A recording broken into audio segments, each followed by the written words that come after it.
My name is Melissa Devera, and I'm an outpatient dietitian at Dominican Hospital. I've been with Dominican for 30 years, and I'm really happy to present Executive Chef Gus Trejo from Jack O'Neill Restaurant and Lounge. I've actually been to your restaurant, and I found the food absolutely amazing.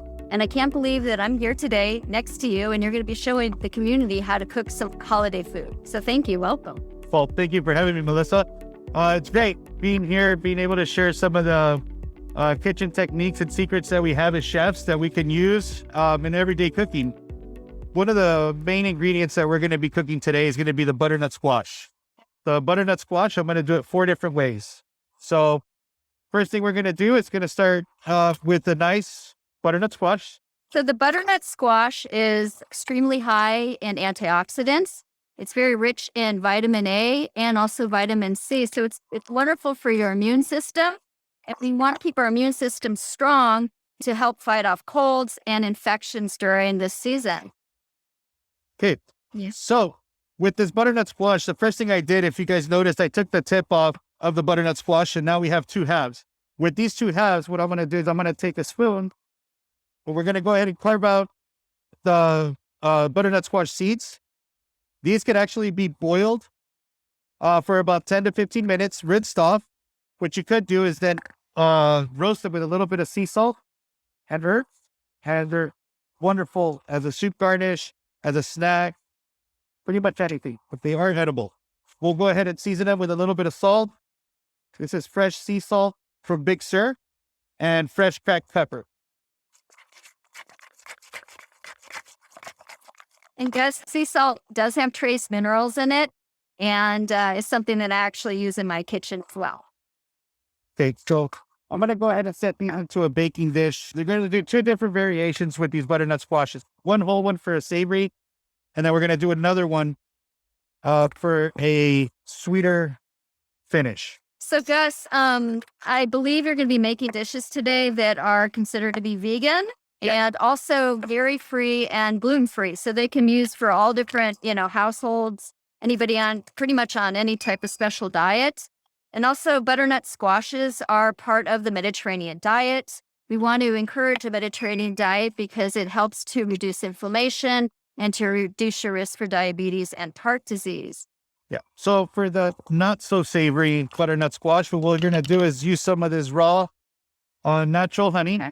And we're just going to take a little tablespoon, and we're going to just go ahead and drizzle it right on top. Okay, just to give it that extra sweet finish without having to use sugars that we don't need. Right. Another one that I like to obviously use is extra virgin olive oil. Since we're going to be roasting at low temp, extra virgin olive oil will not burn, but we'll just go ahead and drizzle just a little bit on top of each one. Back there. And let me see, where did I hide okay, we have some fresh herbs here. We're gonna, for the fall and winter months, you tend to see a lot of sage, thyme, hard herbs in the farmers markets. You definitely want to take advantage of those just to get a little bit more full flavor. We'll go ahead and just throw them in the oven. I want to tell you it's going to cook for 40 minutes at 350. I don't know your oven, right? We all have different ovens. Right. So cook it till it's done, right? Okay, so one of the first recipes that we're going to start with now that our butternut squash is in the oven is going to be the butternut squash bits. Okay, 3 ingredients. That's it. Butternut squash is in the oven. An onion. Okay. The onion, we're going to take it. It's very simple. We're going to peel it. So once we have our onions peeled, give them a quick wipe. We're going to go ahead and do a radial cut. Radial cut is basically just going along against the grain of the onion. So we're going to start here, and we're going to go through. Okay, we're going to take some extra virgin olive oil. And the olive oil, let's talk about the olive oil a little bit. So do you have California local olive oil? Yes. Okay.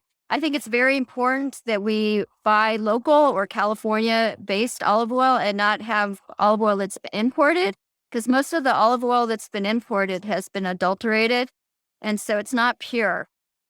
So while we're cooking our onions, we're going to go ahead and start seasoning. So sea salt, I prefer to use in the kitchen or at home, fresh cracked pepper. It's a little bit more pungent, has a little bit less spice to it, and you can control how you use it. So what we're going to do now is we're going to start making the soup. So one of the most important components to this soup is not a caramelized onion. It's not a sauteed onion. Okay. It's an onion that has been sweated in its own liquid. So what we do is we start them off very low with a good amount of extra virgin olive oil, salt, and pepper.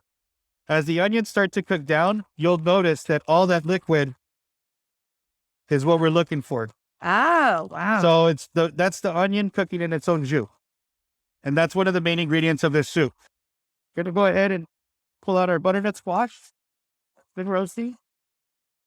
Like I said, we're not sure how long it's been in there, but we know it's cooked. Why? Because our knife is going to go right through it with no hesitation. Great. Okay. So for this butternut squash now, how are we going to get it off this beautiful rind? I am going to show you guys another kitchen trick that I found from one of my old prep cooks. His name was Rodolfo, and he's retired now, but he left this with me. Okay. So if you don't mind handing me that cooling rack. So this is a cooling rack. Normally you would put your cookies on here to cool. Okay. Some pies, whatever you're doing. What I do with this is put it on top of my pot. Oh. Okay. Once it's on top of my pot, similar to that, I do one of those. I put a kitchen towel over it and we just press. What a great tip. I would have normally just scooped it out and then put it in there. So then you kind of go like that. Okay. We want to make sure we get all of it. And go ahead and discard this. Okay. We make sure the burners are all up so we don't start a fire. Okay.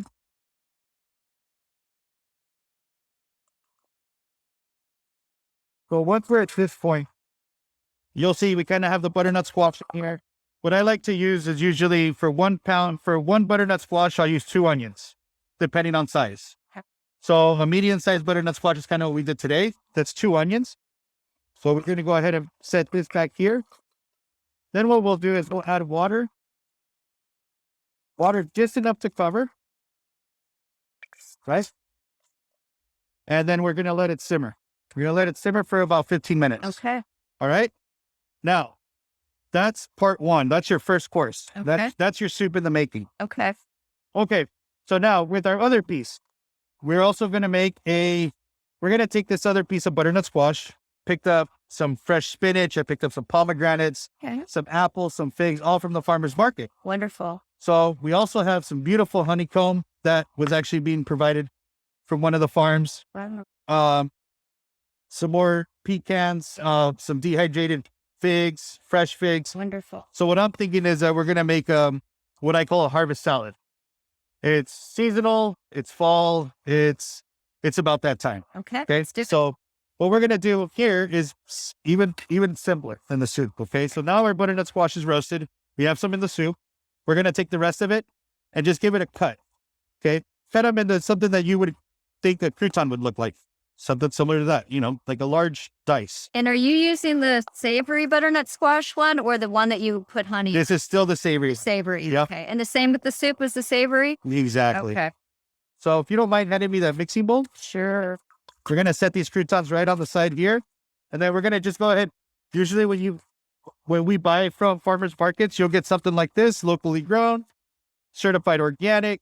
These have all been pre-washed. So what I do is I just kind of pick it, and you guys can hear it, when you cut through these. I'm not using a knife because I don't want to bruise the greens, but you can hear how fresh they are. They're still full of water. These are going to be I just tear them. Go right into the bowl. What I like about the farmer's market is the produce is freshly picked that morning, which preserves the vitamins and minerals. The longer food has been sitting out on a shelf at a supermarket, for example, you're actually losing a lot of the nutrients. So very simple. Actually, can you hand me the little bigger mixing bowl? Yes, sure. There we go. There we go. All right. So here we have the greens.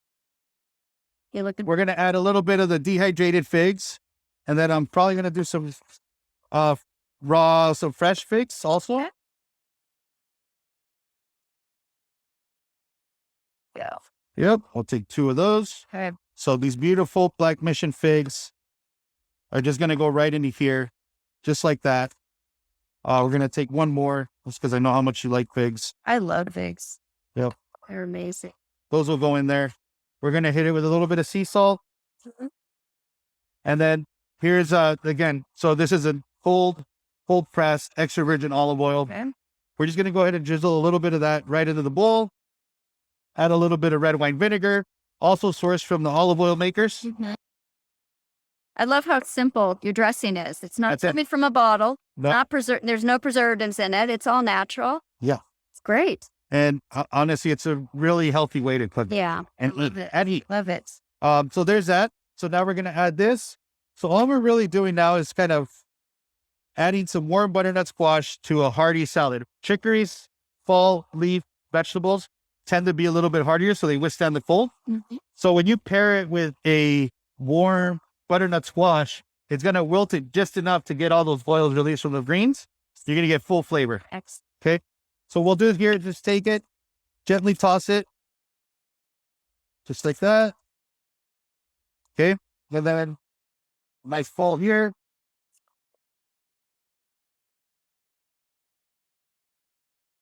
Wow, it looks lovely, Gus.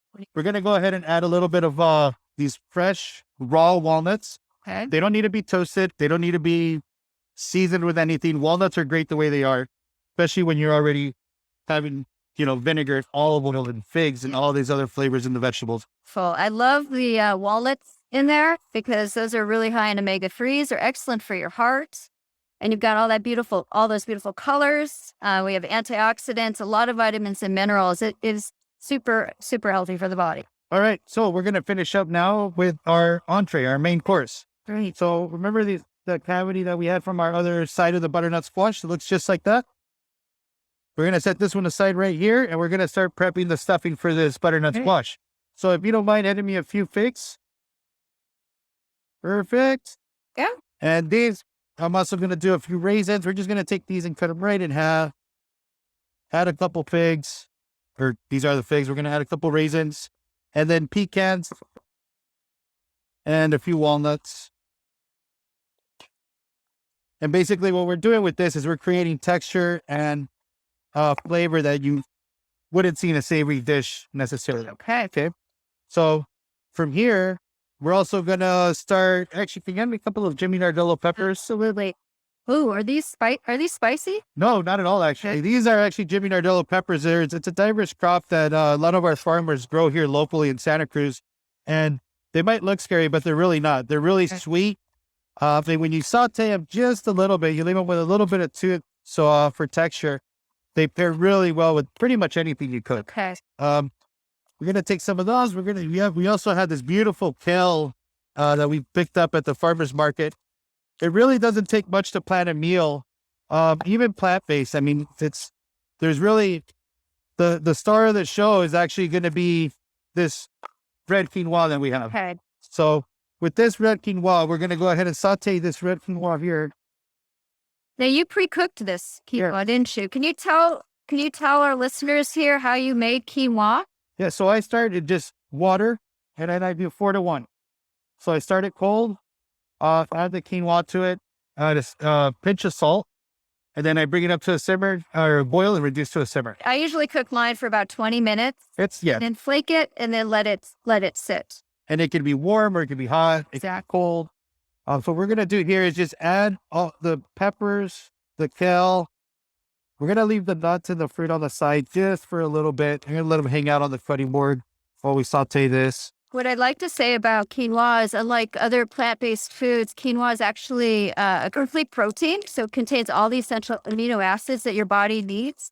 So quinoa is the protein of this plant-based meal today. And these foods are actually extremely high in phytochemicals, phytonutrients. So they're good for reducing inflammation, reducing your risk for cancer, and again, exceptionally important for your immune system. So this holiday meal is actually going to keep you healthy. So excellent. And well, we're also, we keep talking about building flavors, and although this, the kale and the quinoa and all these nuts and fruits that we're going to be building off of We also have to remember that your palate likes acid. Your palate opens up and you can absorb more flavors this way. So what I like to do is either lemon squeeze or some nice, here I have some red wine vinegar. Okay. So we're going to take just a splat, just a bit in there. And that's also going to, make the alcohol great. Going to finish fast. So what I like is that you're using the vinegar to open up your palate, so people don't have to use salt, which Exactly. is usually what people use to open up their palate. So that's a great alternative. Great tip. So now for plating, we're going to take the roasted butternut squash that we had the cavity. So we're going to take the top part. You're going to set it right. You're going to set the top part down, cavity open, right? And now that we have this nice saute of quinoa with Vimy Nardolo peppers, kale, a little bit of vinegar, and take it, we'll fill it right into the cavity. There's a little bit right on top.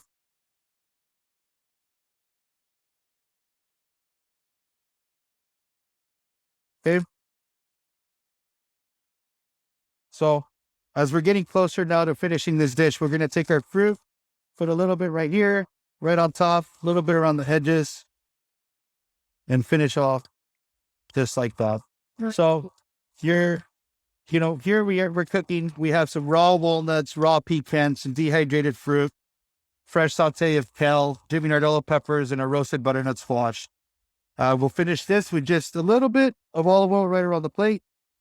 Wow. And then since we used very little salt throughout this dish, we can go ahead and finish with just a pinch, if it's okay with you. It's absolutely fine. Okay. It's great. There it is. Excellent. So there's our stuffed butternut squash with Vimy Nardolo peppers, kale, preserved fruit, and walnuts. Smells delicious. Yeah. Thank you. We'll set this one down right here. All right. So now we went from starting the first course, finishing the second course, doing the third course, and now we're going to go back to the first one. Okay. For this last one, it's going to be the soup that we're going to serve first. Okay. So yeah, it's going backwards. Okay, so here we have the butternut squash that's been simmering. As you can smell it, it's got those nice, it cooked with those onions, the butternut squash, the thyme. Okay, so that's kind of what the soup's going to look like. So we'll set the plunger on the side, top on the side. And what we'll do is we're going to add the pulp and the onion mixture right to the blender.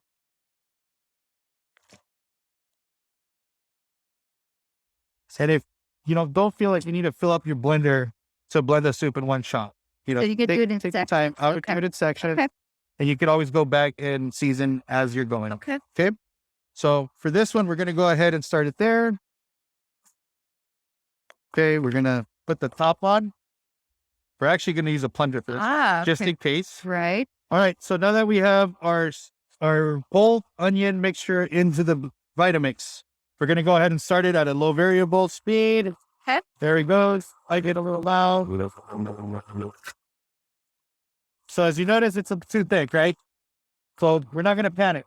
I'm panicking right now. We're not going to panic. Just turn it off and bring it back to me. And what we're going to do is just, a lot of times we get nervous of why, we didn't put enough water. Right. You can always add water. Okay. Okay, that was the whole thing. Like, you can't take it out, but you can always add more. Right. So, we have some simmering water. So we're going to add a little bit more, and we're going to take this in stages, okay? Okay. So there we go. Remember, variable back down. I'll start to blend.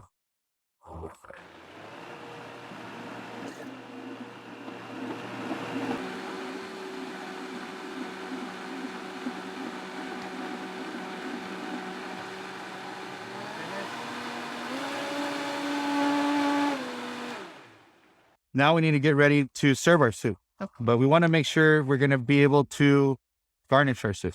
Okay. So again, I was at the farmer's market. What did we find? We found some beautiful apples. And can you hand me one of those pomegranates? Perfect. So what we're going to do is just take pomegranate. Again, another trick that I found in the kitchen. Pomegranates tend to be pretty messy, right? So we're going to take one, split it in half. Okay. And pomegranates are excellent for your hearts. So definitely a good fruit to add to this meal today. Yeah. So really quick, just take one, if you have it upside down in your hand and you just tap it right underneath like that, Ah, they tend to fall right out. Okay. that's a great tip because normally people are just trying to Yeah. peel the membrane and it gets all over your hands and stuff. Yeah. And a lot of times, if you start doing that, you have to commit to eating the whole entire fruit. Mhm. Where here, it's preserved better in its cavity. You do one of those, wrap it, and you store it in your Tupperware and you're walking and it's good to go. Okay. So we're going to leave that on the side. We're going to take a nice apple, give it a cut. Not to get too fancy, but you just give it a couple cuts here. And you notice like we're doing this kind of ahead of the time before we pour our soup. Okay. So now we have that. Can you give me a little bit of thyme? Sure. Here you go. Yeah. Yep. Some fresh thyme. We have our bowl here and we're going to take our soup. So we're going to go ahead and pour that out. And depending on how many servings you're making, you could use a bigger bowl or a smaller bowl. This one will go here. We'll have our nice apples to go in there. And it's creamy without using any type of actual half and half. So again, this meal is so good for your heart and for any type of health conscious eating. And now, just like everything else that I've done today, I'm going to go ahead and finish this with just a splash of olive oil. And because we were so...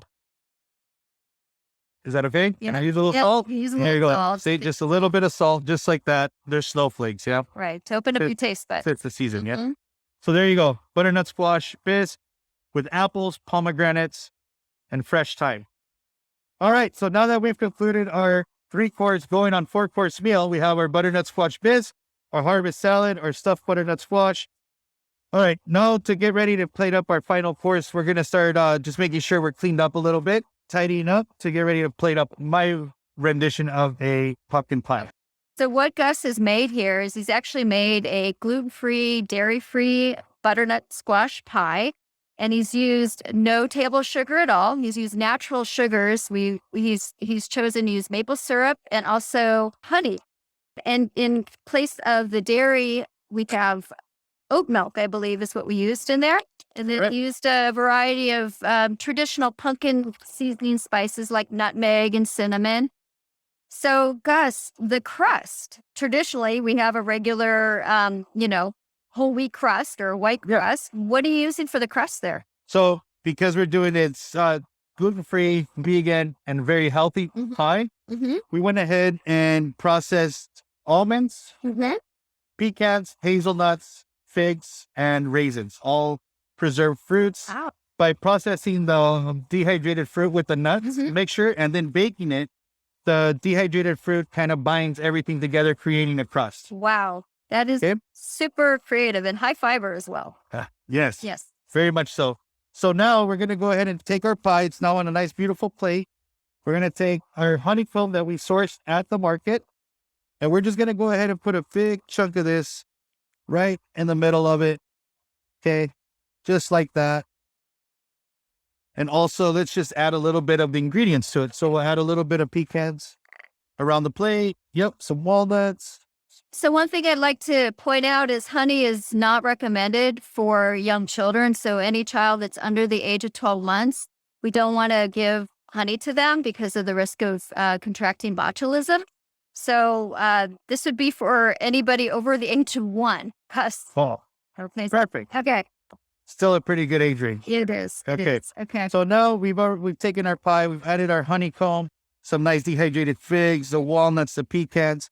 We're just going to go ahead and leave that on the plate, take some of this nice, raw, unfiltered honey again, and kind of just do one of those. And this is probably the only thing I'm not going to use olive oil. Right. Or sea salt on it. Right. But that's it. We'll be showcasing this meal throughout the holiday seasons at the Jack O'Neill restaurant at the Dream Inn. We'll have more information on our website. Okay. So anyone can go on the jacko'neillrestaurant.com. Okay. And you'll have all our information there in regards to this 4-course plant-based dinner. Wonderful. Well, I want to thank you so much for joining us today. And stay tuned for the next demonstration at the Dignity Health Wellness Center Demo Kitchen.